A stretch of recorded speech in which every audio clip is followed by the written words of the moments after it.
În acest video îți arăt 7 efecte cinematice care par scoase dintr-un film. Diferența față de un clip obișnuit nu stă în locație sau în cameră, ci în câteva efecte simple pe care le poți aplica în DaVinci Resolve. Unele adaugă profunzime imaginii, altele creează lumină, atmosferă sau o mișcare subtilă de cameră. Iar partea interesantă este că majoritatea pot fi realizate în câteva minute. Acest efect creează o distorsiune curbată în jurul mișcărilor rapide, ca un val de șoc care trece prin cadru. Nu e doar o tranziție clasică, îl poți folosi chiar în mijlocul acțiunii ca să accentuezi mișcarea și să dai mai multă forță imaginii.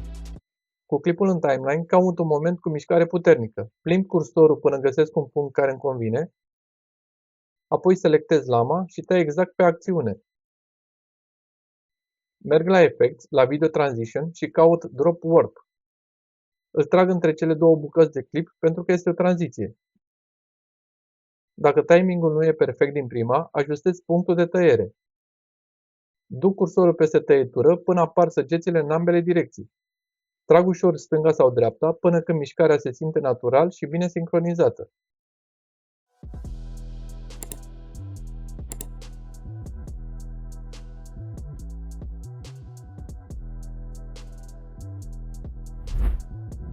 Acest efect îmi permite să transform un clip în altul, aproape fără să se vadă tăietura. Funcționează cel mai bine atunci când cele două clipuri seamănă, fie ca poziție, fie ca mișcare sau compoziție.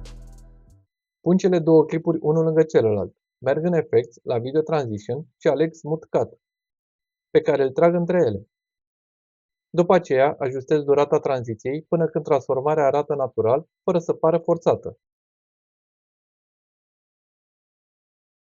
Mă asigur că am selectat modul pe Better, iar la Ease aleg In and Out.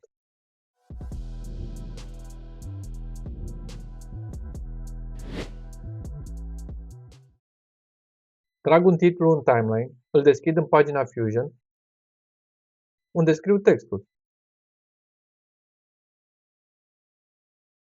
Aleg fontul, ajustez dimensiunea, spațierea liniilor și a literelor până arată bine.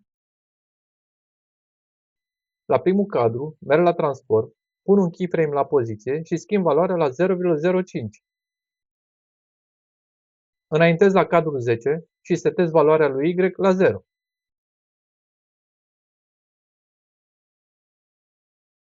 Deschid Spline, selectez punctele, Zoom to Fit, Ctrl-A pentru a selecta pe toate și trag de acest mâner. Acum vreau ca textul să pară împărțit în 3 rânduri, ca și cum fiecare cuvânt ar fi separat. Merg la Layout, schimb tipul pe Text Box, activez Wrap to Text Box și ajustez caseta până poziționez textul cum vreau. La final adaug un glow, apăs Shift plus Space, caut glow, setez glow size în jur de 35 și glow la 0,7. Apoi mă întorc în pagina Edit, intru în Settings și schimb Composite Mode pe Difference.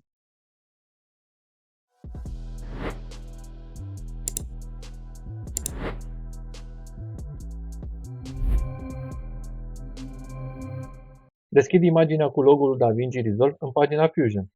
Selectez nodul Media In, apăs Shift plus Space, caut Brightness Contrast și îl adaug. Apoi adaug un dreptunghi din bara de instrumente și îl conectez la nodul Brightness. Selectez dreptunghiul și îi modific forma până devine o bandă subțire. Revin la nodul Brightness și cresc valoarea Gain pentru a evidenția zona luminoasă. Rotez ușor banda și măresc Soft Edge pentru a estompa marginile și a obține o lumină mai naturală. Pentru animație, activez keyframe-uri la poziția dreptunghiului. La început, poziționez banda în stânga, în afara cadrului. Avansez aproximativ 30 de cadre și mut banda în partea dreaptă, tot în afara cadrului. Deschid Spline, selectez animația, dau Zoom to Fit, apoi Ctrl-A pentru a selecta toate punctele și apăs tasta S.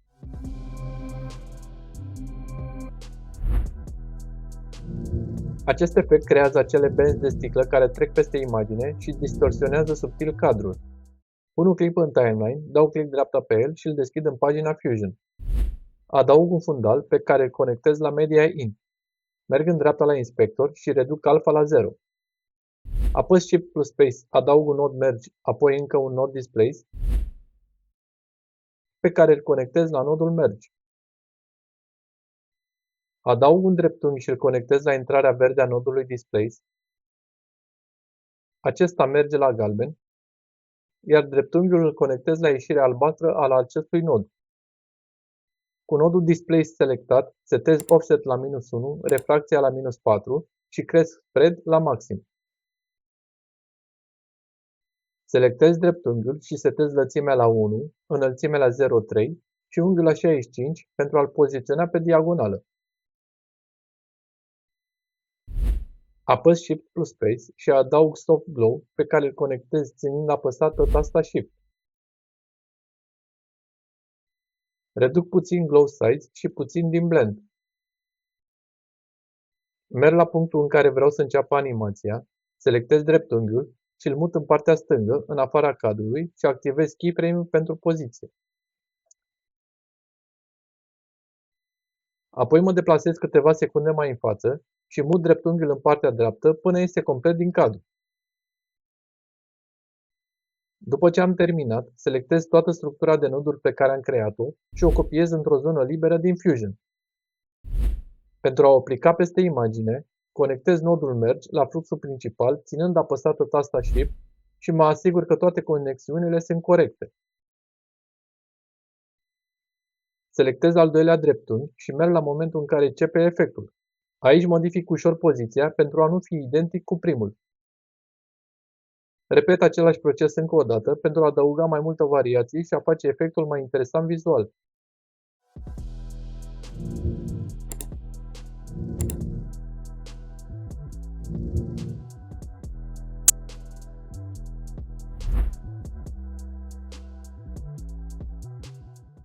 Selectez clipul din timeline, țin apăsat tasta Alt și trag clipul pe un track deasupra pentru a-l duplica.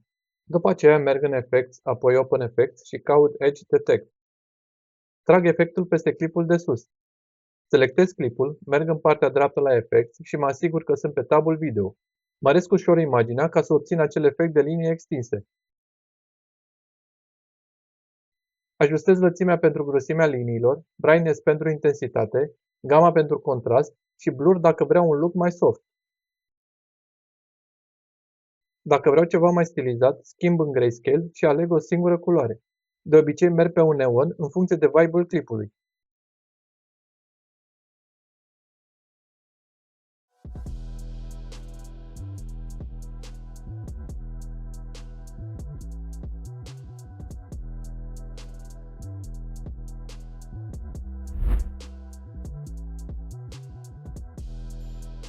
Acest efect adaugă benzile negre cinematice și le face să apară gradual.